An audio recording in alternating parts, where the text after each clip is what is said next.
Halo semuanya, selamat datang kembali di channel YouTube Profesor Clover. Jadi di sini saya akan menjawab pertanyaan-pertanyaan kalian seputar Indodax, teman-teman. Jadi selama saya membuat konten, terutama ketika membuat konten mengenai Indodax, itu banyak sekali pertanyaan dari kalian ya. Ada yang pertanyaannya beda-beda, ada juga beberapa pertanyaan yang sama yang berulang-ulang ditanyakan oleh kalian, teman-teman. Jadi saya akan coba rangkum beberapa pertanyaan tersebut dalam video ini yang menurut saya paling banyak ditanyakan ya, teman-teman. Jadi nanti kalau ada di antara kalian yang bertanya lagi pertanyaan yang kurang lebih sama, saya bisa tunjukkan video ini dan jadi bisa dipelajari dan lebih mudah dimengerti oleh kalian ya, teman-teman. Pertanyaan pertama adalah, bisa withdraw pakai aplikasi Dana nggak? Jawabannya simple, nggak bisa. Sejauh ini si aplikasi Indodax itu atau exchange Indodax belum bisa ya untuk withdraw rupiah ke aplikasi Dana, teman-teman. Sebenarnya beberapa tahun lalu seingat saya mereka support untuk withdraw menggunakan e-wallet ya, seperti Dana, GoPay dan lainnya. Tapi kalau nggak salah tuh kata mereka bermasalah, entah e-walletnya atau sistem pembayarannya. Saya lupa persisnya apa, tapi yang saya ingat sih bermasalah intinya, teman-teman. Nggak aman atau bagaimana saya lupa. Jadi akhirnya fitur tersebut dihilangkan ya, fitur untuk menarik dana atau withdraw ke e-wallet. Makanya sekarang kita cuma bisa withdraw rupiah dari Indodax itu menggunakan rekening bank, teman-teman. Tapi sebenarnya ada satu solusi ya untuk withdraw dari Indodax ke Dana ataupun e-wallet lainnya seperti GoPay, ShopeePay dan lain-lain, teman-teman. Nanti mungkin saya akan cari lagi ya. Saya lupa banget. Nanti saya akan sematkan di kolom komentar atau di deskripsi. Jadi nanti kalian bisa coba withdraw pakai Dana menggunakan situs pihak ketiga tersebut, teman-teman. Kemudian pertanyaan yang kedua adalah, kode authenticator itu lihatnya di mana? Jadi kode authenticator itu biasanya akan muncul kalau kita melakukan withdraw ya, teman-teman, baik withdraw rupiah ataupun withdraw aset kripto.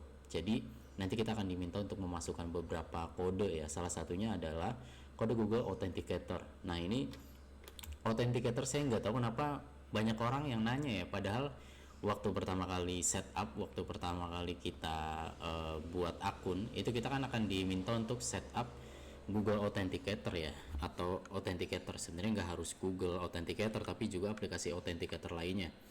Ini kalian nanti coba cari aja di Google Play Store atau di Google, cari dengan kata kunci Google Authenticator. Kalian mungkin pernah daftar Indodax, kalian setting authenticatornya, lalu kalian hapus karena kalian sudah nggak menggunakan Indodax lagi, lalu kalian gunakan lagi, dan kalian waktu withdraw ditanya authenticator bingung ya. Ini kalian klik yang ini nih, teman-teman, Google Authenticator. Ini kalian install dan mudah-mudahan sudah pernah disinkronisasi ya, artinya tersimpan di cloud. Kalau belum tersimpan di cloud, nanti kosong seperti ini, kalian harus setting ulang, teman-teman, dan caranya itu agak ribet sebenarnya ya. Nanti mungkin saya akan tunjukkan dengan menggunakan satu video khusus untuk membahas tentang ini ya, jadi agar lebih mudah dimengerti, teman-teman. Jadi intinya itu, Google Authenticator bisa kalian dapatkan di aplikasi Authenticator. Asumsi saya kalian pasti menggunakan Google Authenticator ya, ini karena yang paling terkenal. Kemudian pertanyaan ketiga adalah, apakah daftarnya harus pakai KTP? Ini juga banyak banget yang nanya di antara kalian.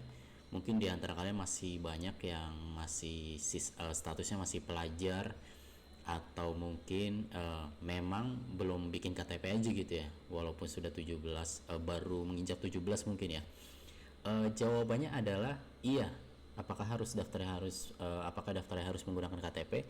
Jawabannya iya. Itu adalah salah satu proses KYC yang harus kita lalui, teman-teman. Jadi nanti waktu pertama kali daftar Indodax, kita masukkan email, kita masukkan password, lalu itu nanti kita dikirim kode link ya, link untuk verifikasi email kita apakah aktif atau enggak. Nanti kita klik di emailnya, baru setelah itu kita bisa masuk ke Indodax. Tapi setelah daftar dan kita bisa masuk ke Indodax, itu status akun kita masih belum terverifikasi, teman-teman. Makanya nanti akan ada tombol di atas akun kita itu untuk langsung melakukan verifikasi KYC, yang mana untuk verifikasi KYC itu kita diharuskan untuk selfie melalui aplikasi Indodax ya, kemudian memfoto KTP kita.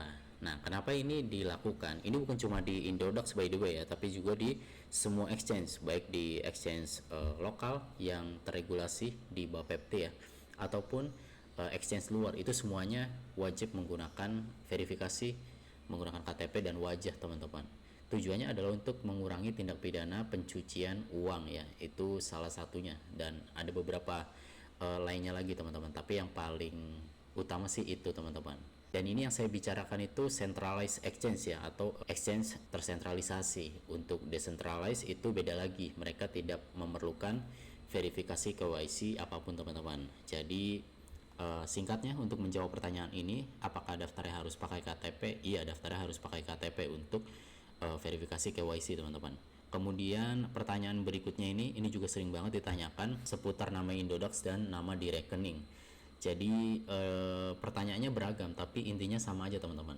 Bang, misalnya nama saya di Indodax A, tapi nama rekening yang saya digunakan itu B, ataupun sebaliknya ya. Bang, misalnya nama di rekening saya itu menggunakan nama Bapak, tapi akun Indodax saya menggunakan nama saya.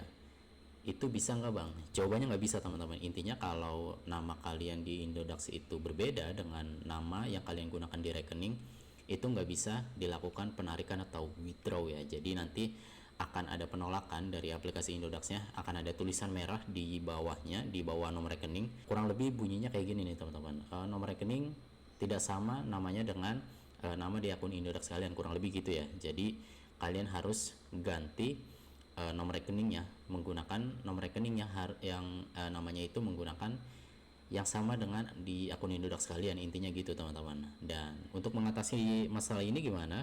Ada dua teman-teman. Pertama, kalau di Indodaxnya itu namanya adalah nama kalian, itu lebih gampang. Jadi kalian tinggal bikin rekening aja baru menggunakan nama kalian, lalu nomor rekeningnya tinggal kalian masukkan ke akun Indodax kalian. Nanti itu namanya kan jadi cocok ya, jadi sama, jadi itu bisa kalian withdraw uangnya.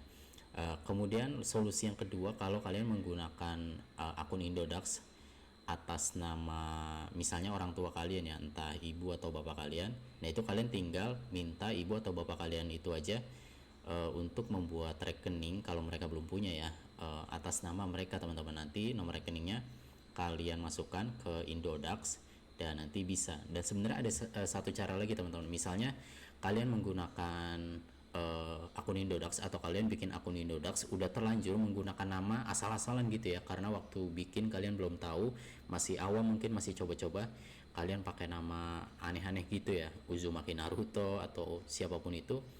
Nah, kalau kasusnya kayak gitu, itu kalian bisa daftar lagi akun Indodax lain. Silahkan daftar menggunakan nama kalian sendiri. Jadi akun Indodax selama kalian yang namanya menggunakan nama beda itu udah kalian tinggalkan aja, nggak usah dipakai lagi, kayak gitu teman-teman. Dan terakhir, ini masih berhubungan dengan pertanyaan di atasnya teman-teman. Apakah nama di Indodax bisa diganti? Sampai dengan video ini dibuat, setahu saya ya teman-teman, koreksi kalau saya salah, belum bisa diganti namanya teman-teman. Jadi sekali kita bikin nama di Indodax atau memasukkan nama kita di Indodax waktu pendaftaran itu sudah final sifatnya teman-teman. Sekali lagi, ini sampai dengan video ini dibuat dan berdasarkan pengetahuan saya ya, saya sudah coba tadi di Indodax, tidak bisa diganti teman-teman. Username juga tidak bisa diganti, jadi itu sifatnya final. Terus gimana bang kalau saya namanya tidak sesuai dengan yang saya buat di Indodax? Misalnya nama saya A, nama asli saya, kemudian nama yang saya masukkan di Indodax itu B, artinya berbeda ya. Yaitu seperti yang tadi saya bilang, kalian buat lagi aja akun Indodax baru menggunakan nama kalian yang asli, dan akun lama kalian yang namanya tidak sesuai itu kalian tinggalkan aja, nggak usah dipakai lagi. Jadi kurang lebih seperti itu teman-teman. Sekian untuk video kali ini ya, semoga menjawab pertanyaan-pertanyaan tersebut. Kalau ada pertanyaan lain yang tidak ada di sini, silahkan tanyakan aja di kolom komentar, nanti akan saya coba bantu jawab sebisanya teman-teman. Sekian untuk video kali ini, dan kita berjumpa lagi di video berikutnya.